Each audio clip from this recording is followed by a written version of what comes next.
Welcome to the Great Relearning. I am Dr. Rob Williams, your host. Thanks to the Marian Institute for supporting this podcast. And with us today, all the way from over the pond, is Mark Booth, the author of The Secret History of the World. Mark, welcome. Thank you. Well, thank you very much for inviting me onto your show. It's so good to have you. And I just want to read from the back summary of this book, because there's so much in here. The summary reads this: from mystic revelations to esoteric codes, here for the first time is a history of the world based upon the beliefs of the secret societies, a radical reinterpretation of human existence, and a view of the world previously hidden from us. So the Great Relearning podcast, Mark, as you know, is really, it's a show. It's a series of conversations about three big questions regarding Team Human, the human species, Homo sapiens: who we are, where we've been, and where we might be going. Okay.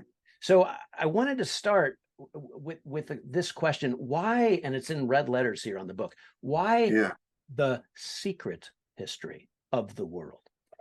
Well, I suppose it's secret because in this account of history, this account really comes from, it originated in the mystery schools of the ancient world, and these were places where members of the artistic, political, even sometimes military elite were initiated into secret knowledge and higher consciousness. And then in the time of the Emperor Augustus, they were closed down.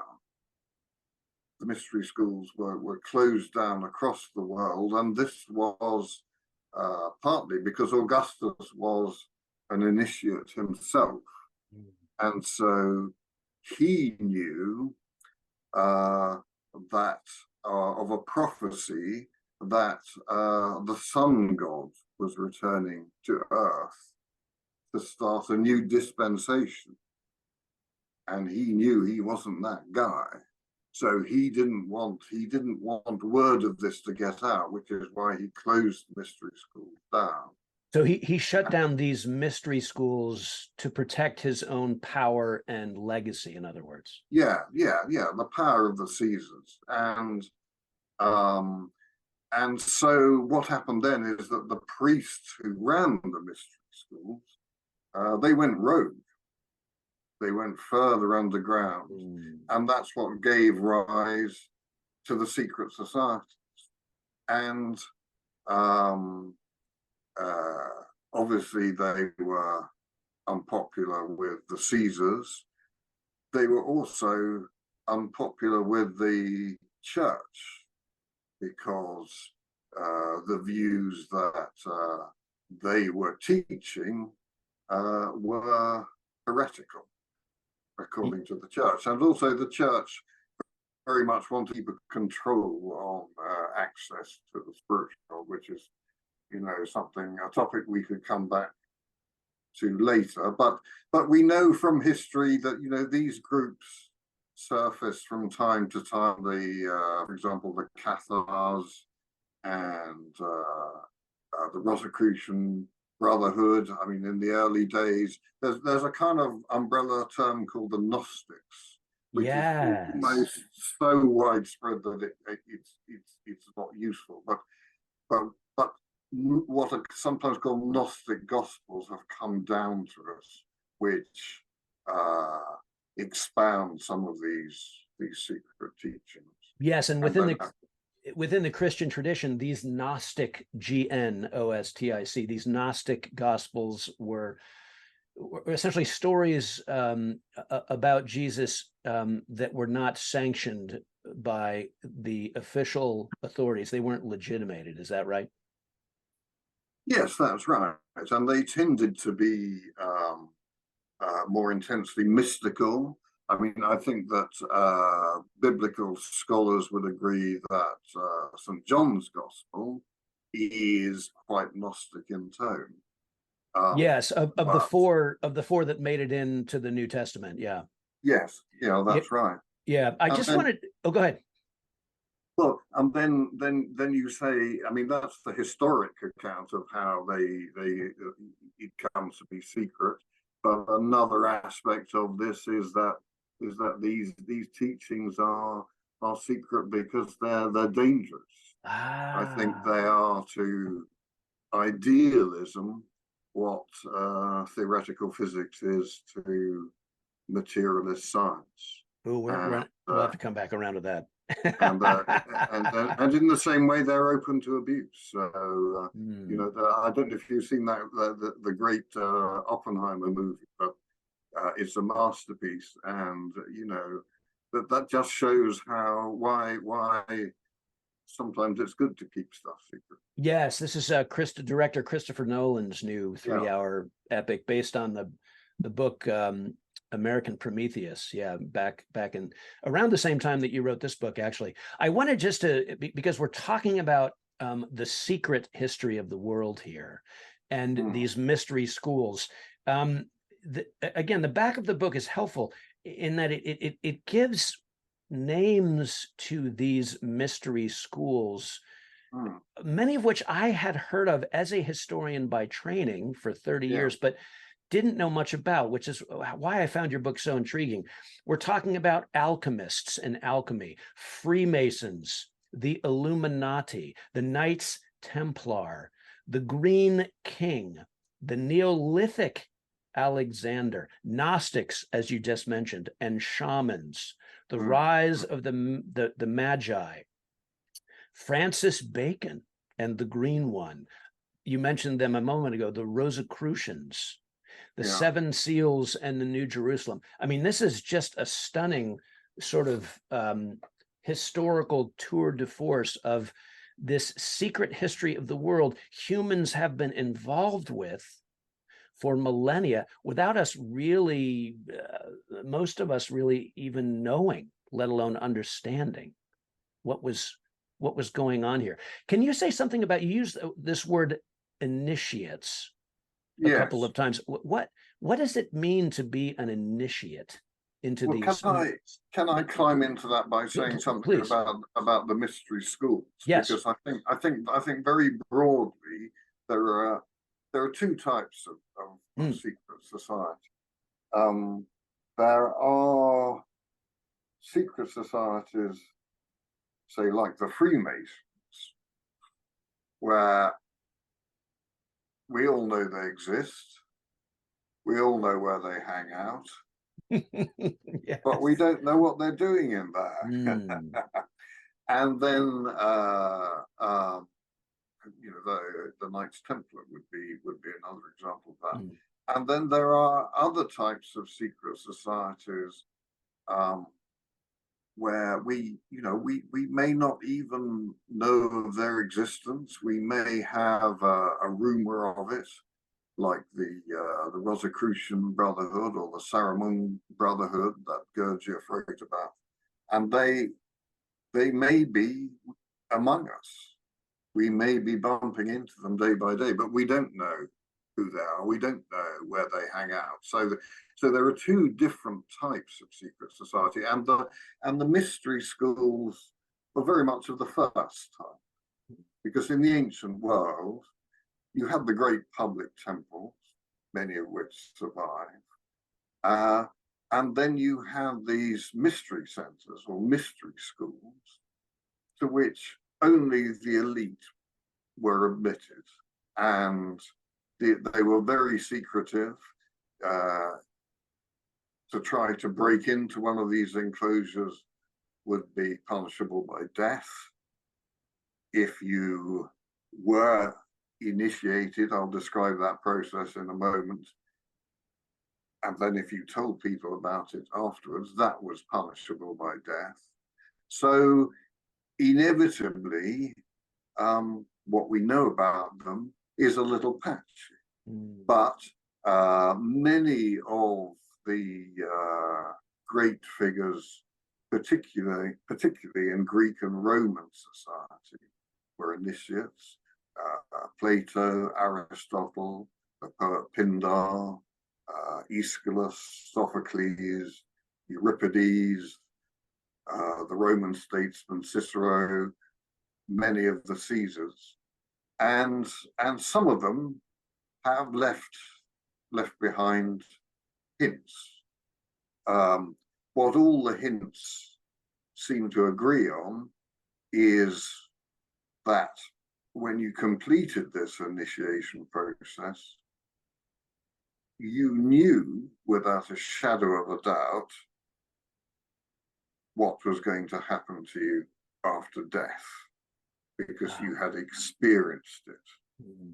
You would, in this process of initiation, in some sense, die and be reborn. And so what happened is that the candidates for initiation would have a long training period. They would be taken to live in isolation. They would be given instruction. They would engage in spiritual exercises. They would fast for long periods. And in some accounts, they were given drinks which may have contained hallucinogenic substances. So they were being prepared to receive some pretty amazing ideas, and also put into a state where they might achieve what we today would call altered states of consciousness, or a higher state of consciousness. So this might go on for some time. In the case of the people initiated by Pythagoras, it was the very ancient Greek philosopher. People were being prepared for years before the actual initiation, and then on the day of initiation, they would be stripped of their clothes. They would be rubbed in a holy oil. They would actually be given a simple white tunic, and then they would be led underground by the priests. And we know from depictions of initiation in Egyptian temples that sometimes these priests would be wearing animal masks.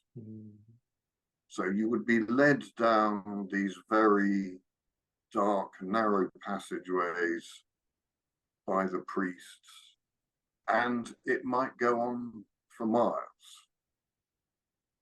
And you might reach an underground river, and you might have to hand over a token to a ferryman who would row you across.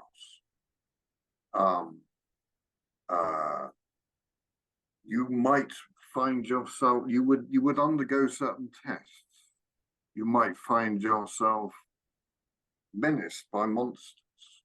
You might suddenly find yourself falling down a chute into a nest of snakes. You would be led further and further underground. You would reach a chamber where sacrifices of animals were performed in what was probably a very small space. So it would have been very frightening. It would have been very loud. The smells would have been almost overwhelming. And then you would be led to another chamber where you would be in total darkness. You would be left in total darkness. And imagine how frightened you must be at that point.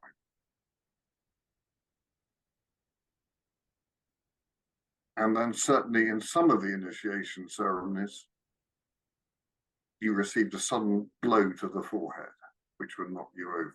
Wow. And that's when you thought you were going to die.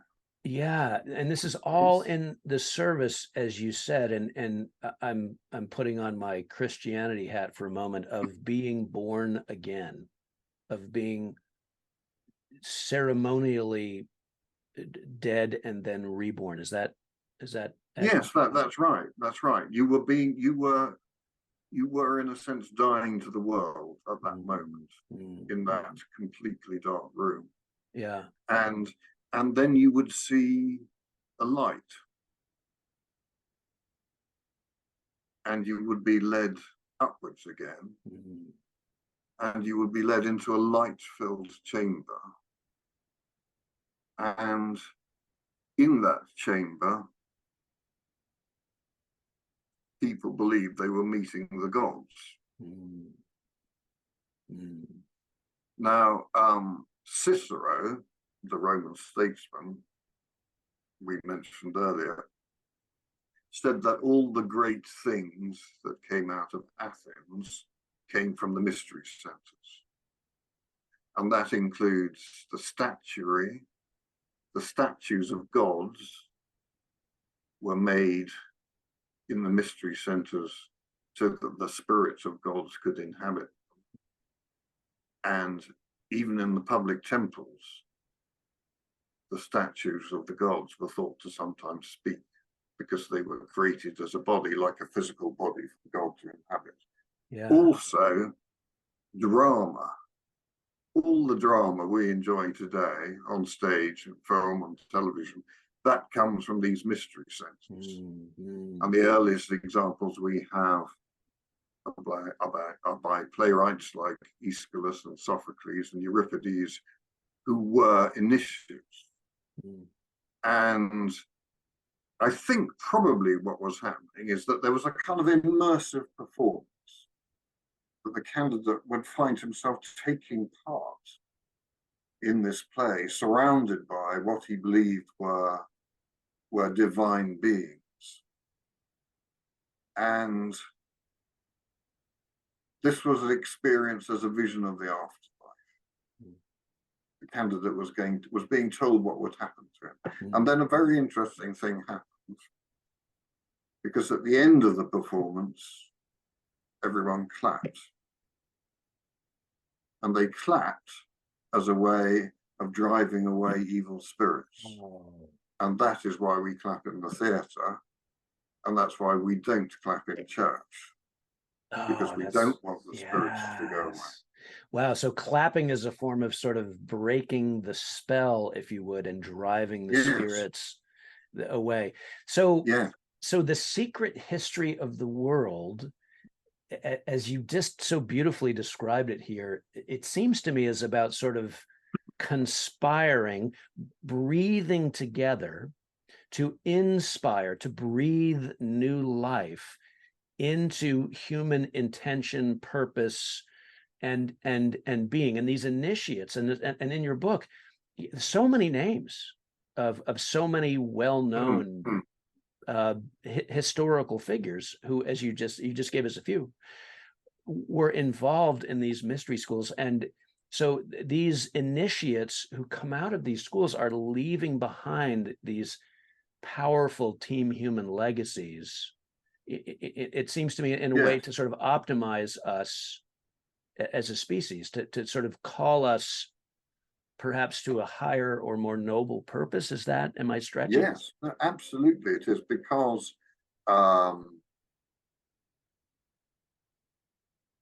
in this view of the universe and how it works, it's a universe which is full of mind, which is meant to be, and it is meant to have a purpose. And the priests who ran these mystery schools were inculcating in the initiates who were to lead society, who were to lead their society, the direction in which they were supposed to go. And it was all based on a very grand scheme of what the purpose of the universe is meant to be, and the stages it is intended to go through. And that is the heart of the philosophy of idealism, which underlines both the mystery schools and the secret societies I'm writing about. Yes, and this is perhaps, Mark, one of the most important themes of your entire book, The Secret History of the World, is this the relationship between mind and matter, which I Yes. hadn't really fully appreciated until immersing myself in your work. And idealism, you just use this term. Can you explain what's going on here with mind and matter and Yeah. why it matters? Yeah. It I think idealism is a difficult word because it can mean something else. It can mean aspiring to high ideals, but the way I'm using it here, it's I call it a mind before matter philosophy and account of the universe. And I think probably the easiest way into it is to remember the biblical account of creation, where God says, "Let there be light." Mm. And so here you have a divine cosmic mind beginning the process of the creation of the material universe. In Indian religion, the great cosmic mind is called Brahman. And in all religions, the process of creation is seen as a series of emanations from the cosmic mind. And sometimes these emanations are personalized in terms of succeeding generations of gods. You see that in Indian and in Greek religion, and in Christianity and Judaism, you see it in terms of a hierarchy of different types of angels. And these are the emanations, and the higher emanations come first. They work down, they work down. The higher emanations help in the creation of the lower ones. And at the very lowest level, the material world that we experience is woven together. So in addition to all these emanations, there are some which become embodied, and that's us. Because in the broader history of the cosmos, human beings are embodied for a while, and then after our material bodies die,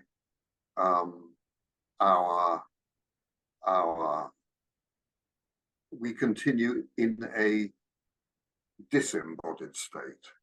Yes, as the adage goes, we are spiritual beings temporarily inhabiting physical bodies. Yes. Yeah. So on this account, there are really three different types of beings in the universe. There are the unembodied beings, which are the gods and the angels. There are the embodied beings, which is us while we're on the earth, and then there are the disembodied beings, which are that's what we are when we're dead. Is this what you mean when you speak of the three bodies: mineral, vegetable, animal, or is that separate? That's separate. That's something slightly different. Yes. Okay. But in this mind before matter account of the universe, eventually all human beings, their physical bodies will dissolve. In fact, the whole material universe will dissolve, and then what will be left will be mind again, except that it will be slightly different because of what humans have achieved while they were embodied. And the radical nature of this mind before matter perspective like it took me a while, Mark, to sort of I'm not sure I fully appreciate it even now, but to bring us up to the present for just a moment, we live in a scientific paradigm right now, we humans, certainly in the West, in which matter is elevated over mind. Is that a fair observation? I think that's very fair. That's absolutely accurate. And the thing is, it is hard for us to fully appreciate idealism because we have all been conditioned by materialism. Yes. You know, it would seem to be obvious to most people if you say what's more real, physical object or an idea, an object in the mind. It seems obvious that the physical object is more real, but that is the reverse of what everyone believed without question until the end of the 17th century, when people like Newton came along and these early scientists discover that if you focus on the object and you try to be objective about it by screening out everything that's subjective, then you can discover very remarkable things about the way the material world works.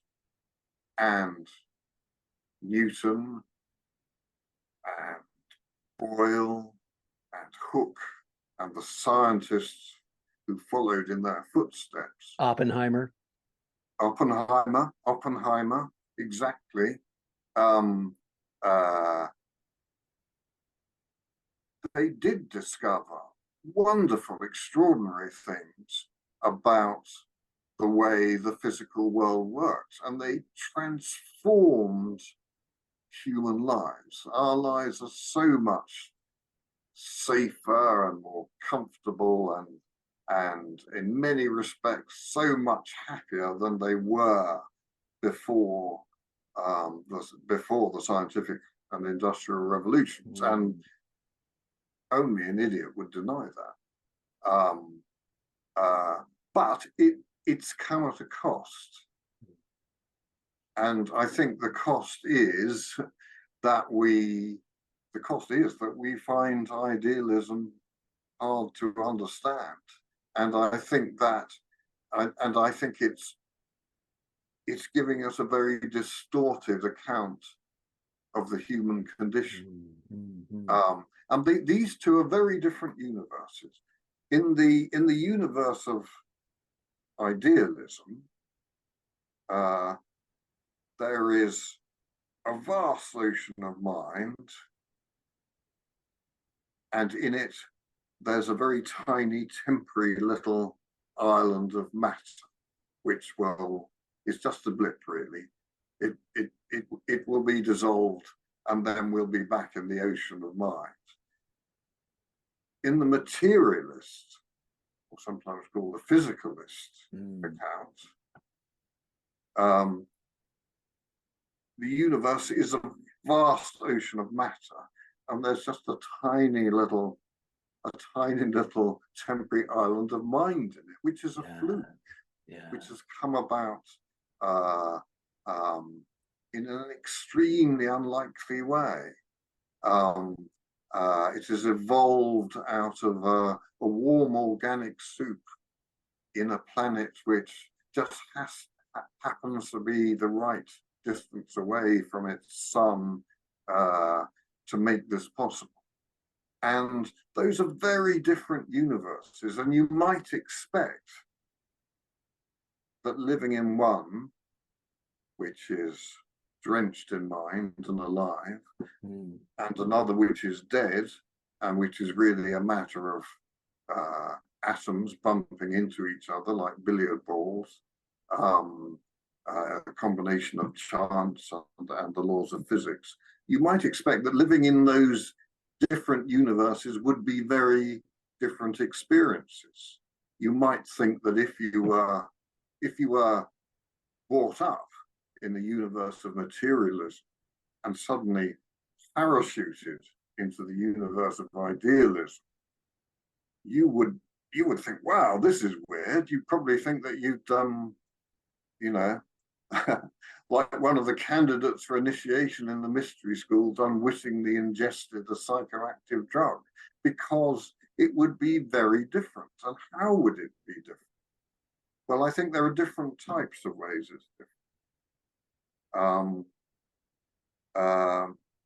Take, for example, the extraordinary phenomena that happened at Fatima in Portugal in 1917. There were three shepherd children who had a series of visions of angels and what they called the Queen of Heaven. And the Queen of Heaven told them to tell everyone that on a particular day, at a particular time, there would be a miracle that everyone could see. And so the children did that. And on that particular day, according to different local news reports, somewhere between 50,000 and 100,000 people turned up in the fields. And at the time, the children said, all those people, including several academics from the local university, saw this extraordinary thing. Now, you might think that, well, it's perfectly possible for clouds on a random day might suddenly move into a shape which looked a bit like the Queen of Heaven, and lots of people saw it. But what really makes this provocative is the prediction of time and place. There was an element of intention there. Now, I think that's quite interesting, and I think it challenges the materialist account. But what's more interesting to me are what I sometimes call the mysticism of everyday life. Because I think that if we're awake to them, if we pay attention, there are things we all experience all the time which are consistent with idealism and are inconsistent with materialism. Yeah, what Carl Jung called synchronicity. That's a very good example. Yes, yes. In synchronicity, I'm sure you know better than I do, events which seem to have no causal connection happen next to each other in a way in which the universe, it seems as if the universe is trying to tell us something. Yes, yeah. Seemingly random coincidences, yes, which is the objective materialist, shall we say, term for such things, yes, are perhaps actually not random or coincidental at all. That it is the mind-drenched, I love that phrase you used, mind-drenched universe speaking not just to us, but with us in dialogue. And yes, it's our job to open ourselves up to the conversation. Yes. Well, if you put yourself into the mind of someone on his way to the mystery school to be initiated, for example, to that person, everything around him that he encountered was alive. Everything had meaning, even the smallest thing. The might be the shape of the cloud, the wind in the trees, to use a biblical phrase, a sparrow falling out of the sky. Yes. Everything symbolized something. Everything was a matter of the universe telling him or her something. It was a universe not only drenched in mind, but drenched in meaning.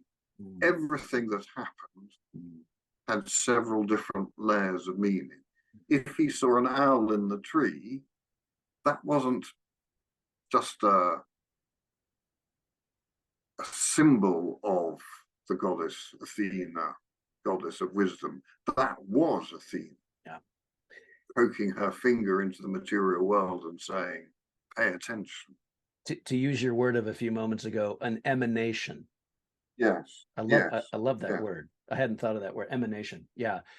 So, Mark, to summarize so far, what you're suggesting in The Secret History of the World is that for most of Team Human Homo sapiens experience, tell me if I get this wrong, we move through a world in which a mind over matter universe until about 500 years ago, give or take. Yeah. When matter, objective materialism began to supplant and push to the margins this more mind-drenched, idealistic flow through the world. Am I getting that right? It began, but it was quite slow actually, because in the 19th century, on both sides of the Atlantic, people were by and large still very religious, and no doubt there were, we know it was being questioned in the intelligentsia. So I think it's really only in the 1950s and 60s that we reached the time of kind of the densest, darkest materials. And that is, we've reached a stage now where spiritual experiences and intuitions and ideas are open to mockery, and some of our most heartfelt experiences and feelings are delusional, if you really look at them in terms of materialism. So that if we meet someone and decide that's the person I am meant to be with, if I say that to myself, I'm kidding myself. I'm not meant to be with anyone. Life isn't meaningful in that sense. You're deluding yourself, yeah. Yeah. From an objective, scientific, materialist perspective, that's absurd, Mark. Yeah, it is absurd. They would say, yeah. Yeah. So you're giving us a little bit of hope here, because you're suggesting that this kind of the monopoly, shall we say, of objective materialist science has actually not been with us for that long. Well, yeah, I think the good news is I don't think it will be. I don't think it'll be with us for much longer. Well, let's talk about that. Yeah, because let's get into the quantum realm for a moment. Yeah. Well, I think that there are two things I'd like to say. I mean, the first is that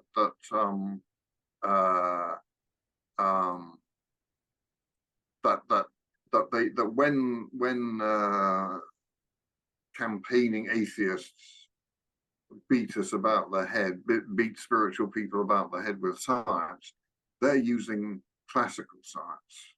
The new science is much more friendly towards spirituality. The new science. Yeah. By which you mean? Yeah.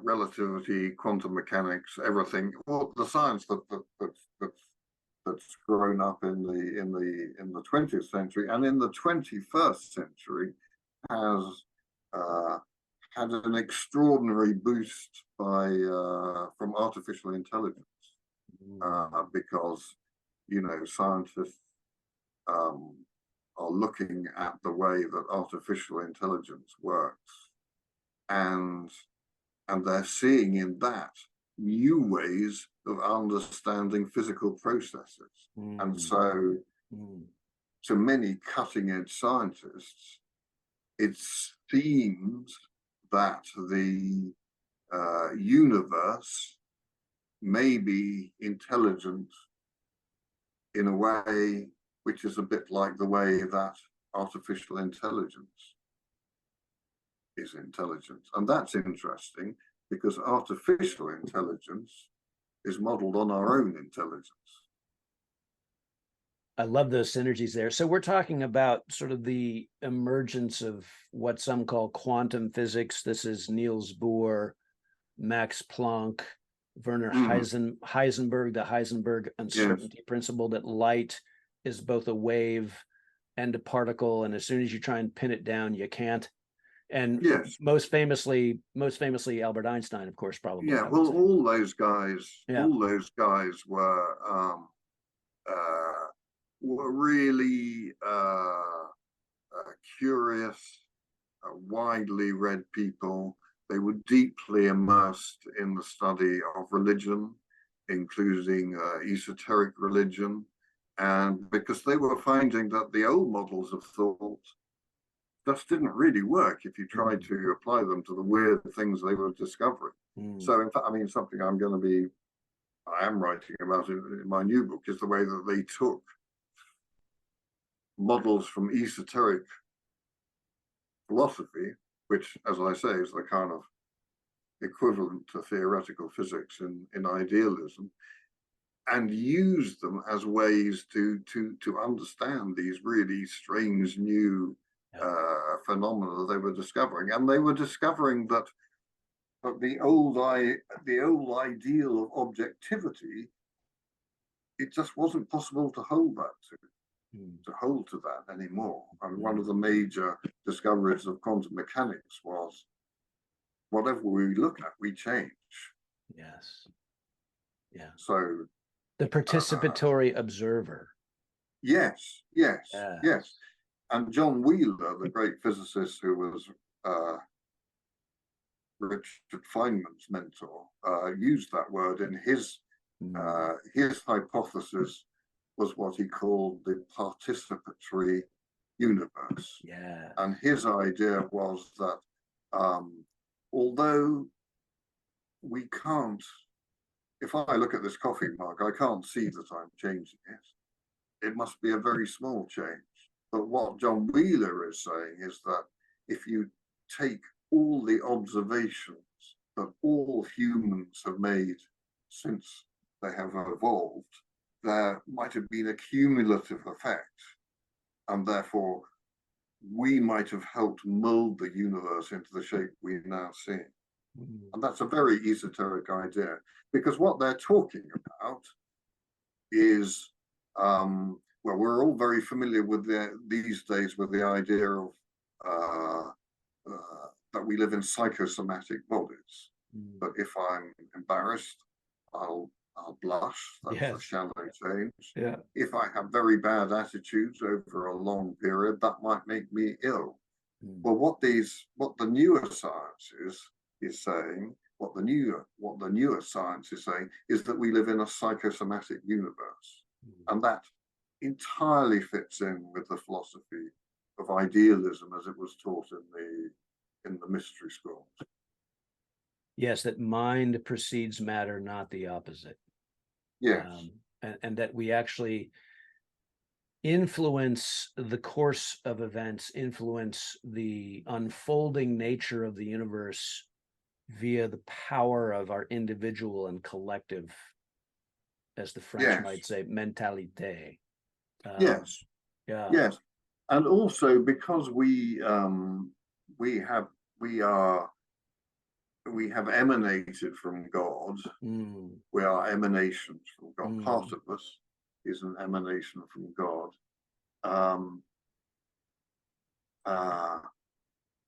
We can interact with God if we can go back and find that wardrobe door in the back of our minds. Is that a C.S. We could, Lewis reference? yes. Yes, then, yes. then, you know, then there are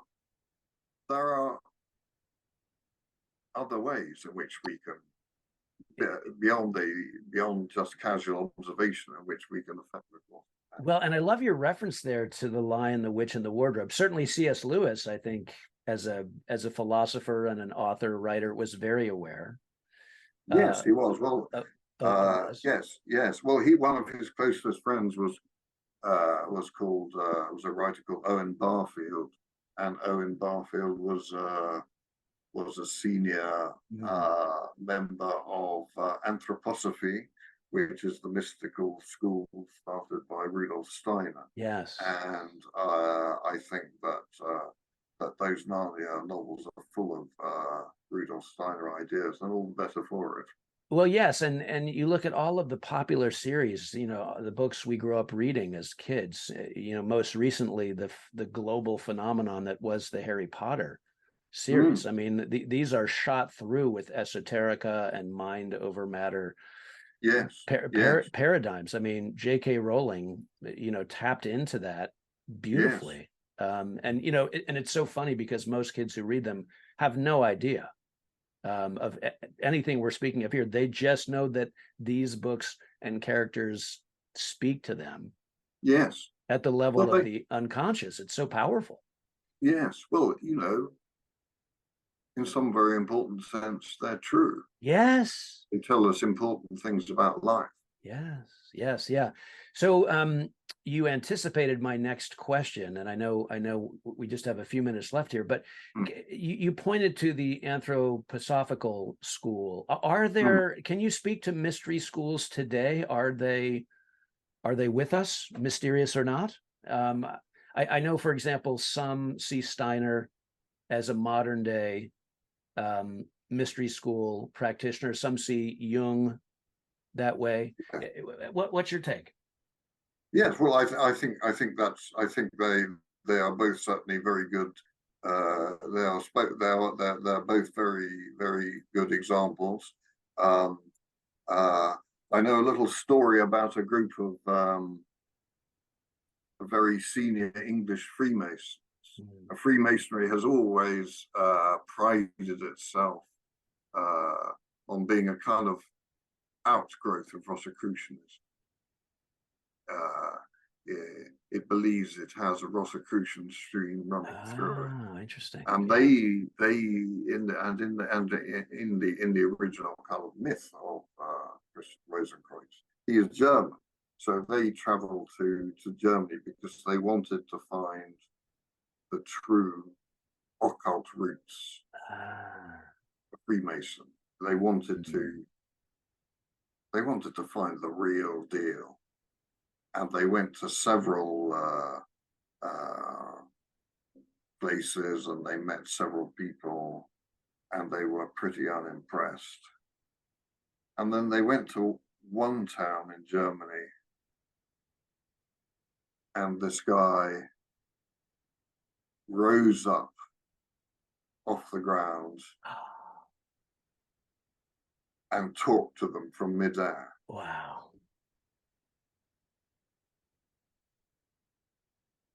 And these were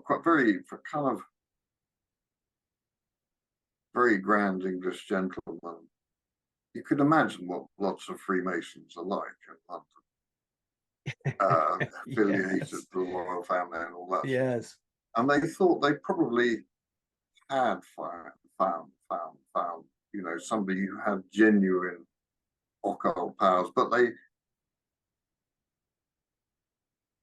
weren't very impressed with him because they thought he was rather working class, rather common, as they would have said. Well, I was just wondering. You go ahead. Yeah. And that person was Rudolf Steiner. Oh, come on. I love that. So these grand English gentlemen witnessed Steiner's levitating, but dismissed him as a peasant. Wow, that's amazing. Well, so God, we've covered so much ground. Can you give Team Human a little bit of wisdom, Mark, about how here in the early 21st century, we might somehow integrate the mind and matter. I mean, I think COVID, if it's taught us nothing, it's that Yes. many of us are swayed, shall we say, I'll say this as apolitically as I can, by the power of the material and the Yes. reductionist and the Yes. scientific. I mean, certainly, without belaboring it, what wisdom can you give us as humans for navigating this mind matter relationship now? Well, can I just preface by Please. saying that I said earlier that I would you brought up the subject of the kind of the esoteric account of how a human being is made up, what a human Yes, being consists of, and please. I just want to address that. Yes, please. In the materialist account of human beings, what we generally think today is that we have a material body and we have a material side and a mental side. Up until the year 666 AD, everyone believed something slightly different. Everyone believed that we have three bodies. And so we have a material body, which you might say is made of dead matter. And then we have something which is sometimes called the life body or the etheric body. And the life body is what gives all these molecules shape, which makes them into systems and makes them, in a sense, alive. Mm. And that body is also sometimes, therefore, called the vegetative body, because it's the body that makes us alive in the same way that plants are alive. And then we have another body. It's also sometimes called the soul. And then there is another body, which nestles inside the etheric body and is sometimes called the astral body. Now, the astral body is what gives us a consciousness which is akin to the consciousness of animals. I don't think I need to explain that. And then inside, there is another element which is nestling inside the astral body, is a spark of God, a spark of the divine. Now, the powers and abilities which were taught by the mystery schools and the secret societies involve manipulating these different bodies, having a working knowledge of how they interact, and doing good things with them for the benefit of the world, and in order to become more spiritual. And when human beings,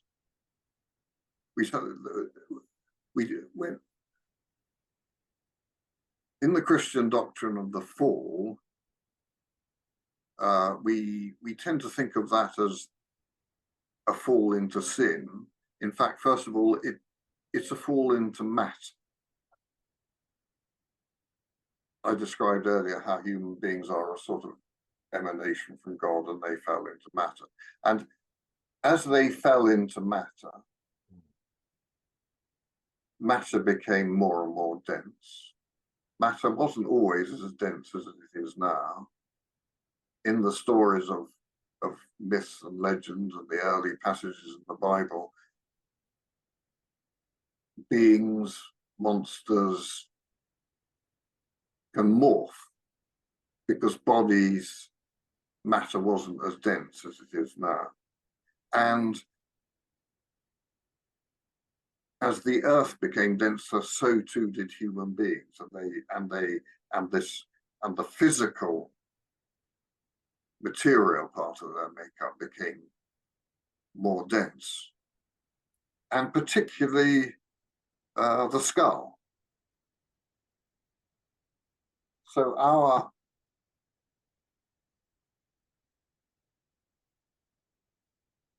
consciousness is, in a sense, inside this material body.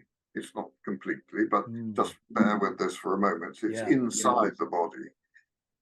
And the reason for this, the reason why this was meant to be, is so that we can no longer have complete, unfettered access to God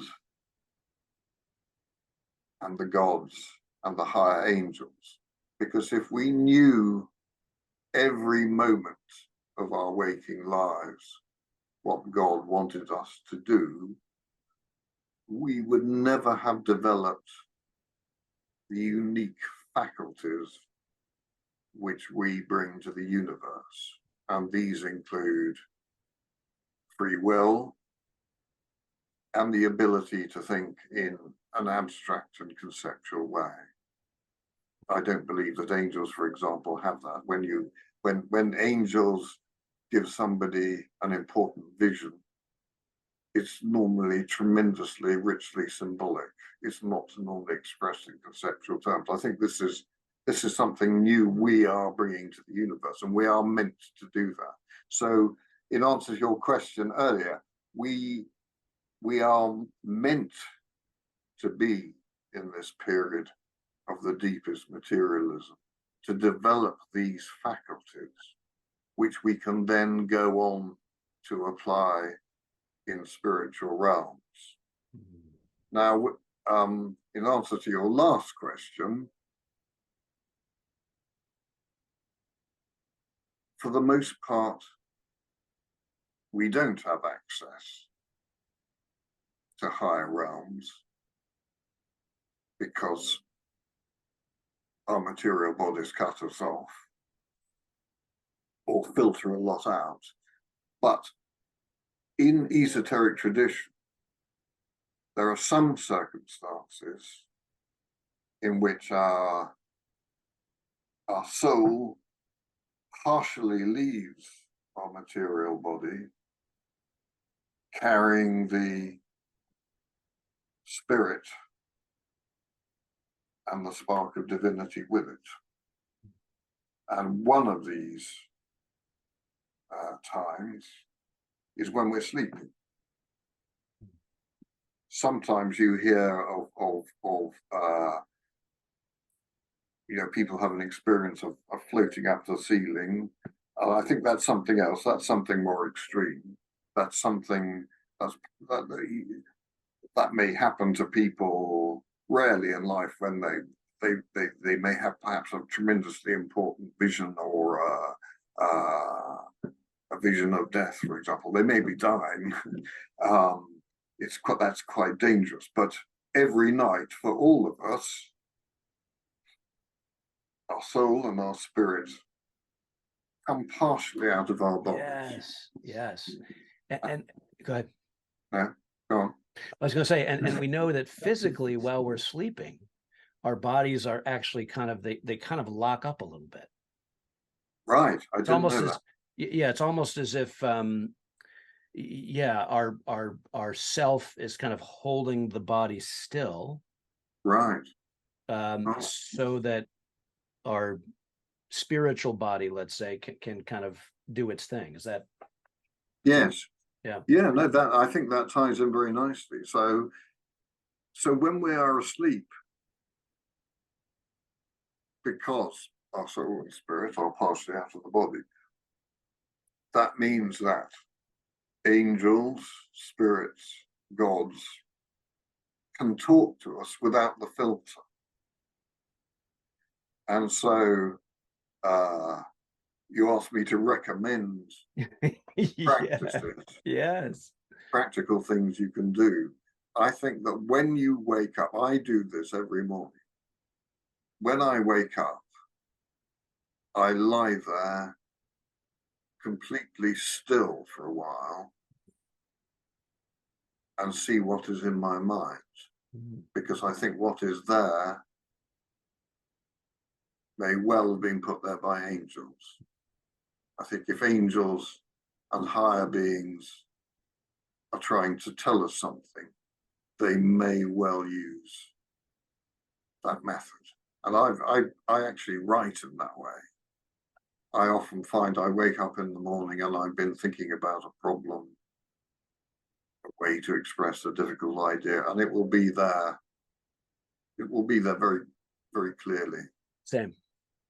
You do the same? Yeah. I do. Yeah. And I know so many songwriters and writers and artists who, are very, very conscious about capturing that early morning or that dream state meditation. Yes. I think it's a sacred thing.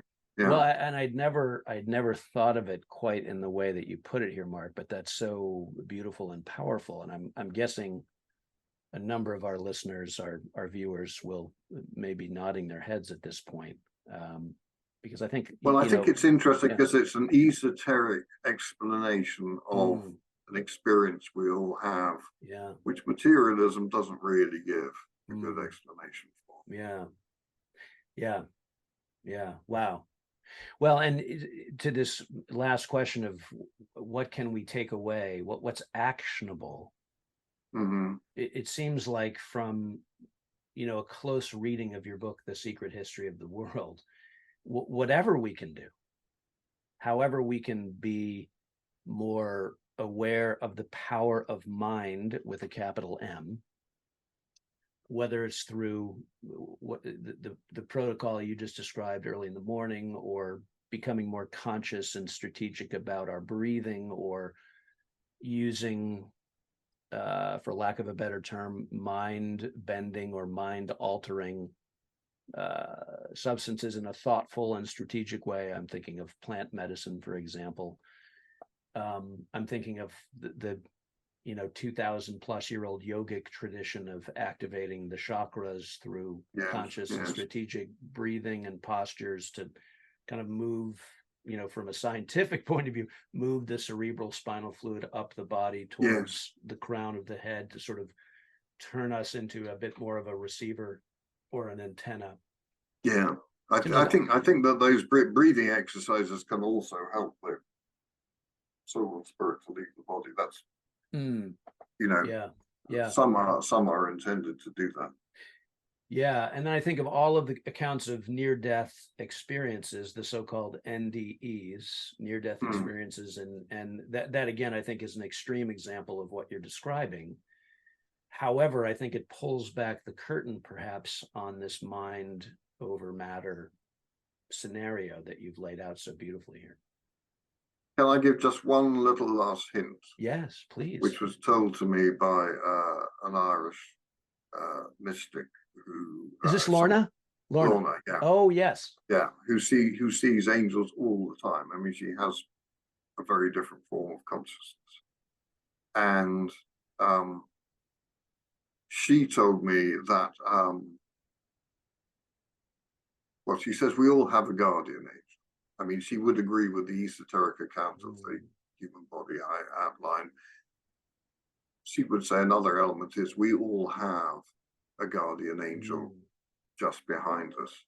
And something she told me, which I have used, and I think it works, and I would ask viewers to try it out, is if you're going to a meeting and you think it's going to be a difficult one, and you worry that the person you're going to meet is going to have a closed mind and is not going to want to meet you halfway, then ask your guardian angel to talk to that person's guardian angel. Wow. To smooth the way. Wow. And I sometimes do that, and I think it works. Wow. Yeah. I have nothing to add there. That's a powerful mind protocol. Well, last question, Mark. This is so wonderful. Can you hint? You hinted a few minutes ago at it. Can you hint just a little bit at your new project without giving away the goods? Yes. Well, I'm working on a new book now called The Secret History of the Universe. So ramping it up a little bit,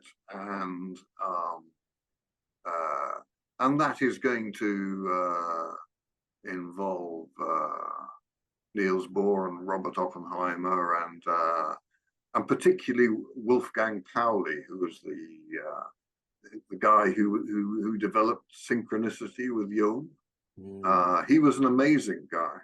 He had something in common with Lorna, which is that when Pauli other scientists would never let Pauli into their labs because whenever he went anywhere near electrical equipment, it would go haywire. And the same is true of Lorna. Wow. Because of the electromagnetic energy they were emitting in some way, is that? I don't know. I think in Lorna's case, that would be the kind of beings who surround her, some of which I'm guessing have some kind of they certainly have a light element and therefore an electromagnetic element. So, yes. Which reminds me very quickly, one of the most neglected aspects, I think, of our objective scientific mechanistic paradigm is the complete ignoring of electricity, of electromagnetic energy, right down to the cellular level. I mean, we know that cells of our bodies communicate via electrical impulses. There's so little shrift given to that. Yes. And the quantum physicists are bringing back, I think, what the mystics, as you detail so beautifully in your book, have known for a very, very long time, that we are exchanging energy. We are beings of frequency, we humans, and we are exchanging energy with the rest of living and breathing creation. And to me, as a breath coach and an environmental historian, and you know, on my own sort of spiritual journey, as we all are, that really resonated for me, Mark, in reading your book and in this conversation today. There is so much beautiful mystery right in front of us. Well, I think it's been a wonderful conversation, and thank you for leading it in such a kind of deft and illuminating way. Well, thank you for being willing to have the conversation, and we must have you on again once your new book is finished and out, and I look forward to part two. I'd really like that. That would be great. Thank you very much, Rob. Yes, Mark, thank you so much. Thanks to our listeners and viewers here at The Great Relearning, and looking forward to hearing again from Mark Booth very soon.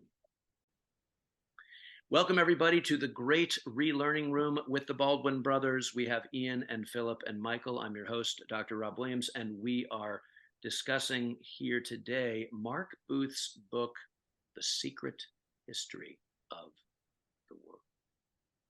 Gentlemen, welcome. Thank you.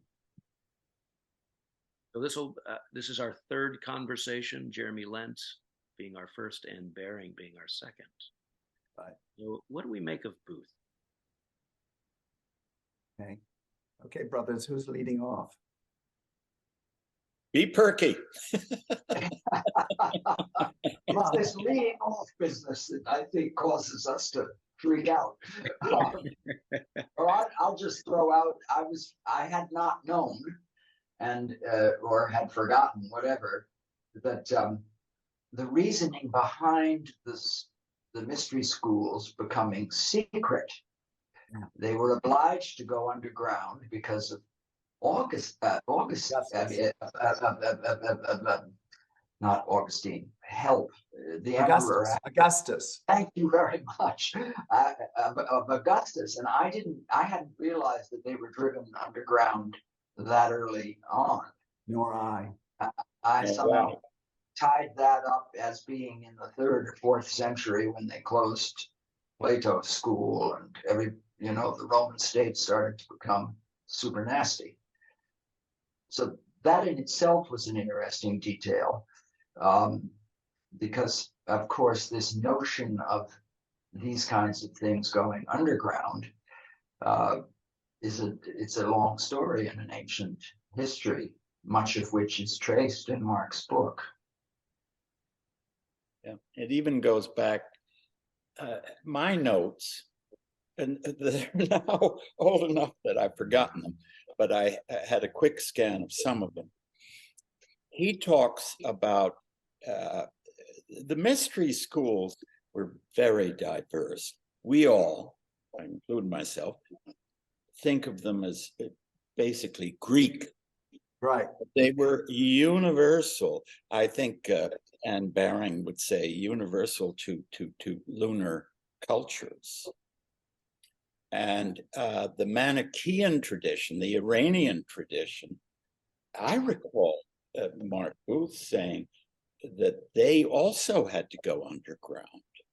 Oh. Mm-hmm. So, but the reprise of Augustus Caesar, I'd never heard of that one. Mm. And it makes sense they have to go underground because they're a threat to the powers, whoever they may be. But how come they weren't a threat to the powers previously, especially when all the powers were tied up in them? All the thinkers, all the creative people apparently were tied up in these schools. Where was the problem? The problem was, and I'm just guessing, Caesar Augustus said, enough of this republic business. We're going empire, and Yeah. I'm the god. Right. Yeah, that's what Anne said. That's what Mark said. Yeah, that's right. And just to piggyback on, I know with the Knights Templar, that the Catholic Church marshaled its own armies in the face of what they perceived to be the threat from the Knights, and destroyed the Knights Templar with their own armies. So and arguing in that Together with Philip II. Yeah. What did you say, Philip? Together with Philip II of France. Absolutely correct. Who was broke, and the Knights Templar were just loaded, and he needed that treasure. He was taking on the Morgan Bank. That's sacrilege. Jamie Dimon better be perking up here. Yeah. I love you used Do you what do you all feel about the whole the whole mind thing again, which I got a little wrong when we were talking about Anne Baring. But anyway, the whole mind thing, the matter scientism thing, and then this I don't know what you call it, challenge or evolution into quantum physics, which may be, which is obviously controversial, may be the gateway back into the mind. I think both of them feel it's so challenging, it seems to me, to the traditional scientism, point of view, and it becomes so, in a sense, esoteric. And I think that's a point of Booth's, Mark's, is that quantum physics is going to perhaps lead us out of, the matter focus, etc. Thoughts, Philip, Ian, Rob? Well, I would just say that it isn't two things, but isn't it ironic that we would use science to come full circle back to where we maybe were before science? And who cares if that's the way we need to go to get there? That's fine. You have to ask the question, well, one is always wary of the fact that if you take, for example, Carlo Rovelli, I think he'd like to say there is only quantum physics and you don't need all that esoteric stuff. It's exciting all by itself. I hope I'm not misrepresenting him, but and that's an interesting question. So it's a possible pathway, and it's also possibly a rationalization out of the problem. Could be. Out of the problem for some people. Yeah. It's funny to think that Max Planck started the whole thing 123 years ago. So quantum science, which did build up over the first 3 decades of the 20th century, is not brand new. It's not new. No, but it's evolving still with its discoveries in an increasingly, I don't know, esoteric way or whatever you want. Yeah, I agree. Reaffirming, reconfirming, expanding the point of view. The esoteric dimension of it, the spiritual implications of it, and even findings. And talks about infinite particles beyond the boson, that enmesh us all in a single organism of incomprehensible size. So I think it's very fruitful, and I agree with Philip. Gives a damn how we get there, so long as we get there. So long as we get there. Yeah. Of course, I love the way I would suggest, a little bit pushes the envelope for, I'm sure, a lot of people in the way in which he brought up Fatima. And then, of course, the wonderful, which Rob brought up, of synchronicity as examples, pithy examples. And then, of course, he terminates with this whole thing, around dream and sleep and reconnecting via sleep. And then he brings up Lorna, the rather famous lady who communicates with angels and maintains each of us has a guardian angel at all times sitting at our back. And I thought, ooh, did we like pushing it a bit? The audience going to get a little bit, woo, we're getting into woo-woo land. Did we like his preparing for an encounter that might not go well or might not be sympathetic? Yes. I get my guardian angel. Would you please negotiate with that person's guardian angel so that we can ourselves? It was good. It's good. That was good.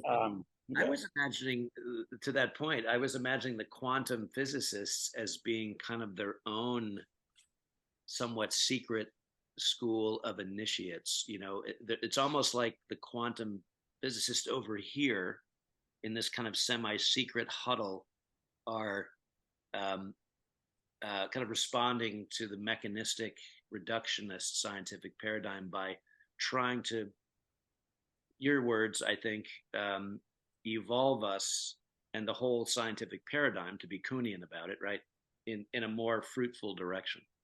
Mm-hmm. Yeah.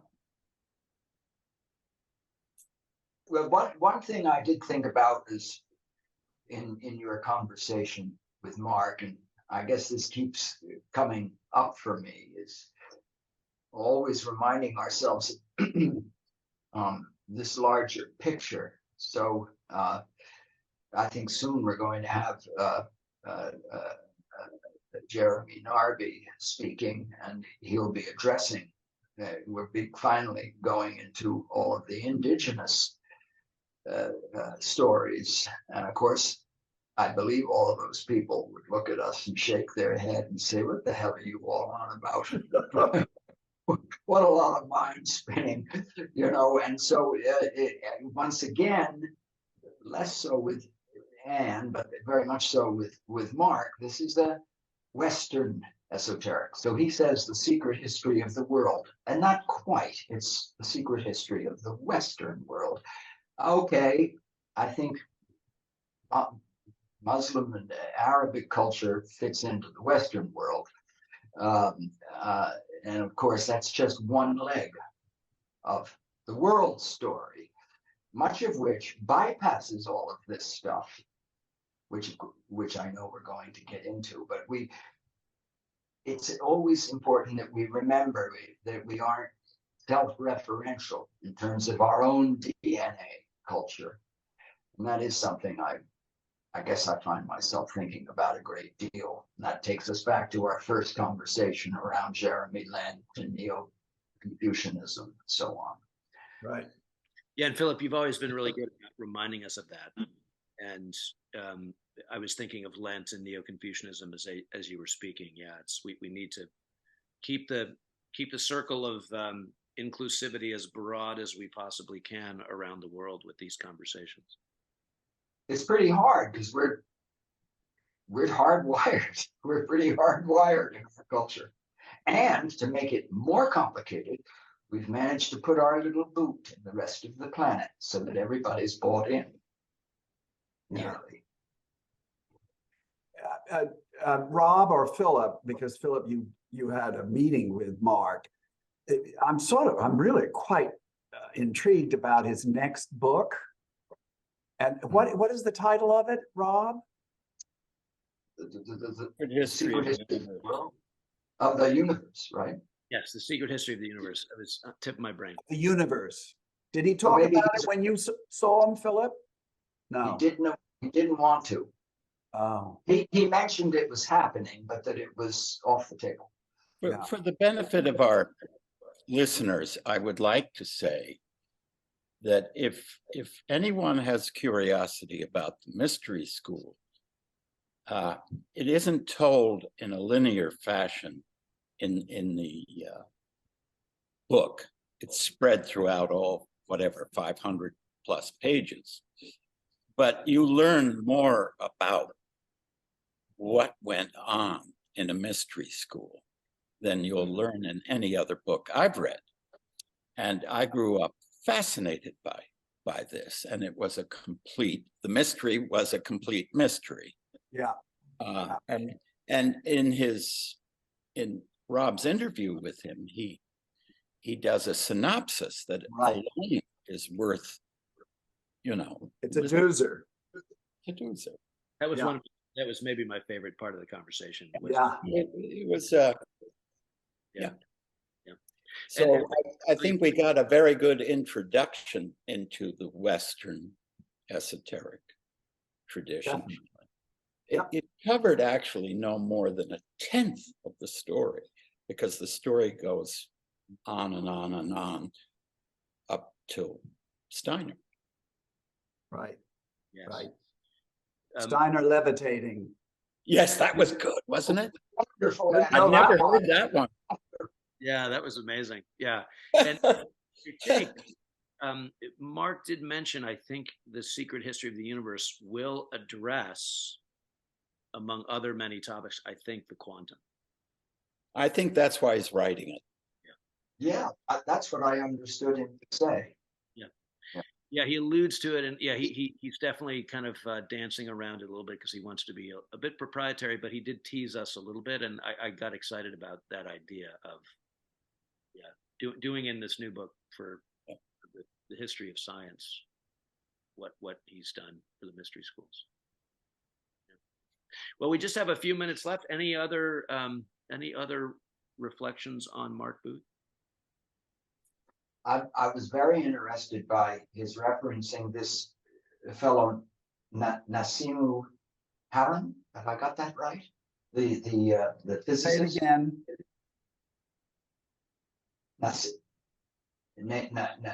Nassim Haran, something to do with. I can't do it. I don't understand. I think he's a quantum physicist who's, I don't know his name either, but he's just moved, according to Mark, to Lake Geneva. That's right. Somewhere around the lake. Oh yeah. And in his Jungian synchronistic moment, Nassim was a California neighbor of our peak flow CEOs, and they used to surf together. Oh, really? Actually, she's actually been invited to his quantum lab in California, but then he secretly, as Mark alluded, he picked up shop and left. Oh, for gosh sakes. That is synchronicity. That is crazy, crazy interesting. Yeah. So maybe Mark will get into all this in his new book. Yeah, be great. It'd be great. But I did love Mark's description, taking us like on the journey of the initiate, and because I had been wondering, it's like, what does this look and feel like? Yeah. What did it feel like to be embodied and spirited in this? And I that was one of my favorite moments in the conversation. Jeremy will have a lot to say about this, as expressed in indigenous culture and tradition, which goes back way, way, way much longer than the mystery schools. Right. I love that. Yeah. I'm looking at my notes on this from way before your interview. The mystery schools, this is Booth, maybe I'm not quoting him directly, purpose was to shock initiates into a vivid awareness of the overwhelming presence and reality of spiritual beings and the transcendent reality of the spirit realm. To make an initiate aware that this life was but one of many, and memory of it was important for future incarnations. Quote, initiation involves forging a conscious working relationship with disembodied spirits and an existential knowledge of the way they work in our lives and afterlives. So that last part comes straight from the horse's mouth. So good way to end. A good resting place, Ian. Yeah, thank you. Excellent. Yeah. Gentlemen, thanks to you all. Thanks to the Marian Institute, and thanks to Mark Booth and the Secret History of the World. And we look forward to his next book. And until next time. Great. Thank you very much, Rob. Yes, thanks for all being here. Thank you, Rob. Great relearning room.